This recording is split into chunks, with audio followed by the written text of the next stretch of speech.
Hi, it's Chris Watkin here, and I'm with one of the most controversial people in UK estate agency, Mr. Russell Quirk. Russell, thank you for joining me today in How London. dare you, Chris? How dare you? There you go. You're not a man who is adverse to expressing his opinion. In another video, I'd like to talk to you about your reasons why you joined the Keller Williams group, or probably they joined the Russell Quirk group. But okay, the first thing I'd like to talk about is PR in a estate agency.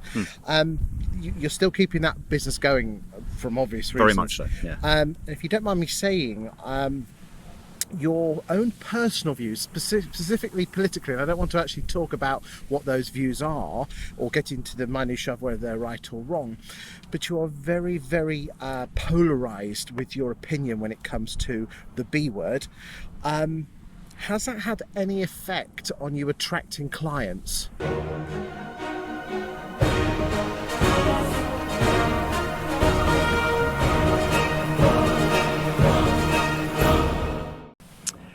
I can honestly say that the level of interest that propaganda gets from potential clients, if anything, over the last few weeks has actually increased. And that might just be because the business is now almost a year old and maybe things have settled a bit. People can now start to see they can see the fruits of our endeavours, I guess, insofar as the 10 or 12 clients that we have getting the coverage they're getting, because obviously, look, we shout quite loudly about that in terms of who they are and what coverage they get.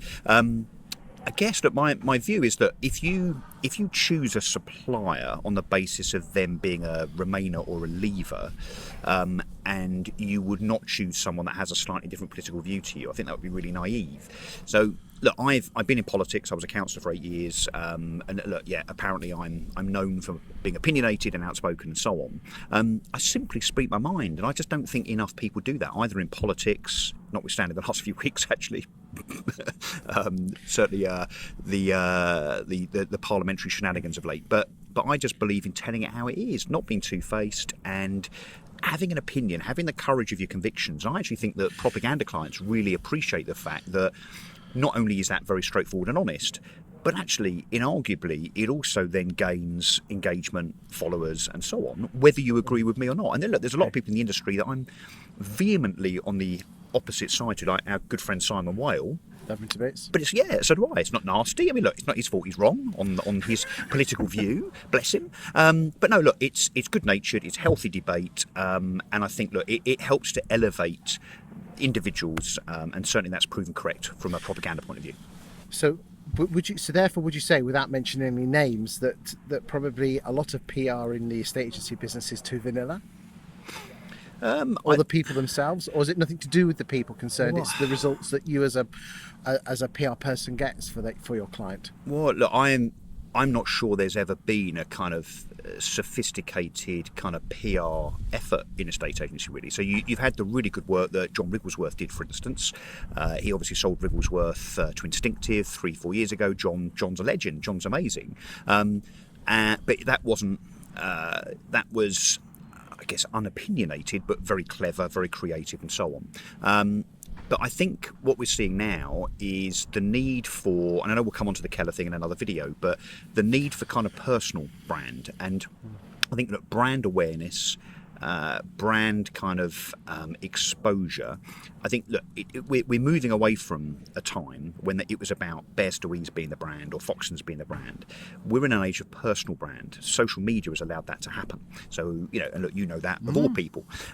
So I think leveraging that, and adding in data and creative, and then a huge list of 5,000 journalists and brilliant relationships with journalists like we do, and really leveraging that, that then provides coverage, also provides trust and credibility, because of course if you're seeing people being mentioned, so whoever it is, copiously in the media, you tend to then believe that they are reputable, and so on, because otherwise why would the Telegraph be talking about you got to John with Smith? It for years. Well, yeah.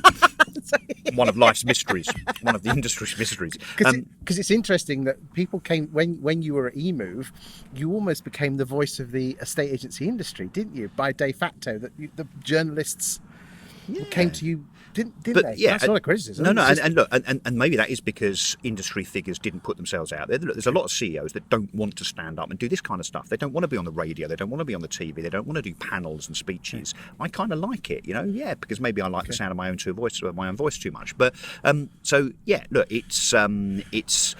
I guess what I do and what I'm now doing for clients is leveraging not just exposure and credibility, but also there's a huge SEO, a huge search engine optimization element to what we do in terms of all digital coverage, all mentions, all links and so on. It all counts in terms of Google seeing you from a credibility point of view. Okay.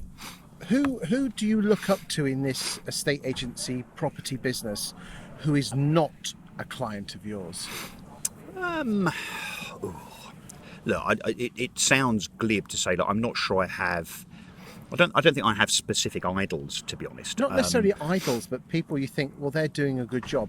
I'd like to throw one in to start with. Now, I will declare he is a client of mine on my ghostwriting services, and I guide him and support him in his videos. But Sean Newman's doing a good job, chucking stuff, great content out. Yeah. Yet there are some people out there who seem to start and stop. Where does consistency come in? That's because everybody thinks that. So going back to the eMove point, or what Sean's doing, or what others are doing, like Christian Byfield and people like yourself, Adam Day, and so on. People look and think, well, they've just done a video and it's got 10,000 views.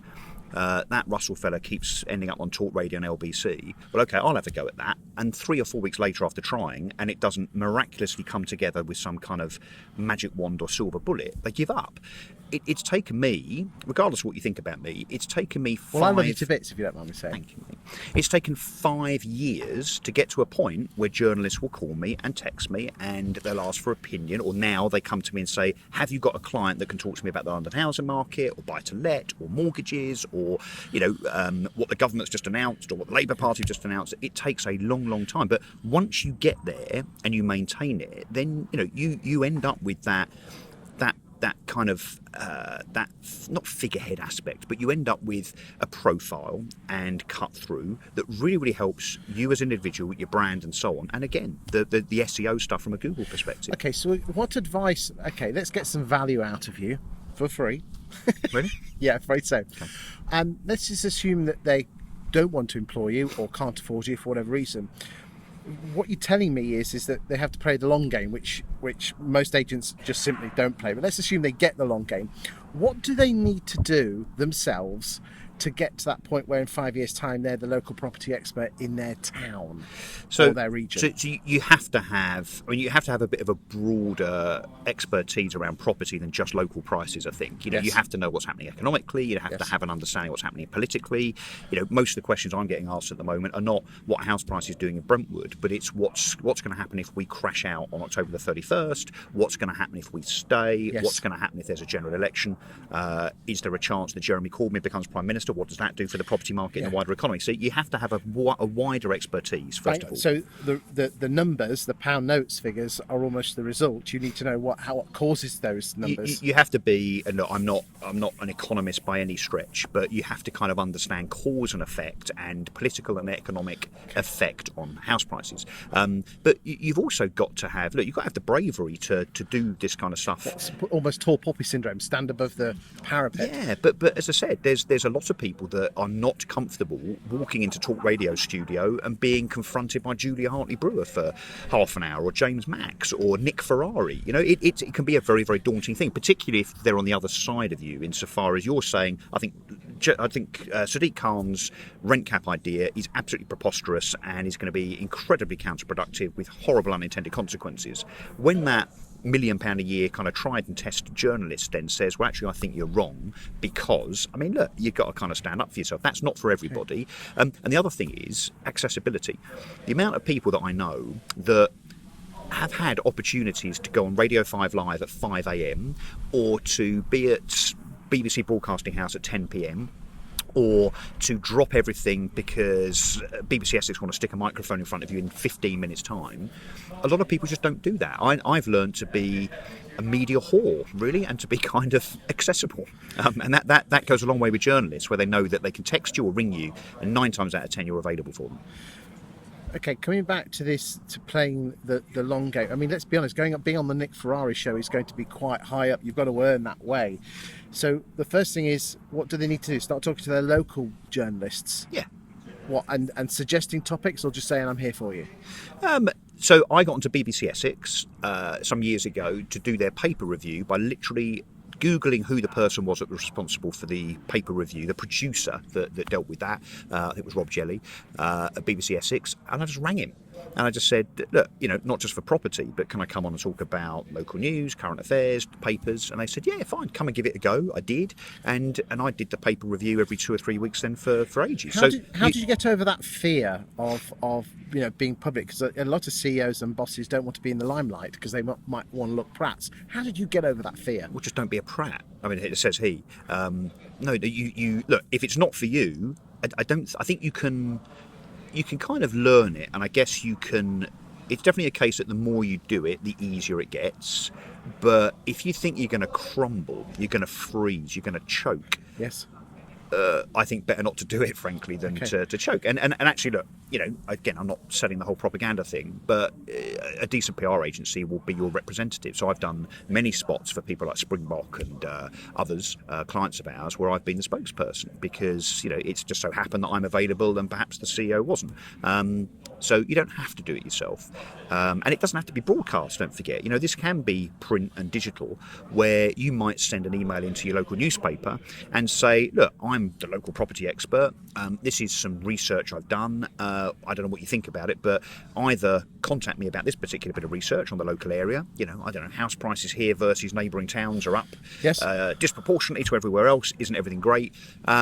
And even if they don't use that, then you're on their radar. Yes, and then just keep going at it because a lot of people give up, don't they? Yeah, and they will, and because it takes a while, and because journalists are fickle, and you also have to make sure that you perform and that you come across well to that journalist. Of course, look, if you mess it up, they ain't going to ring you again. Thank you very much.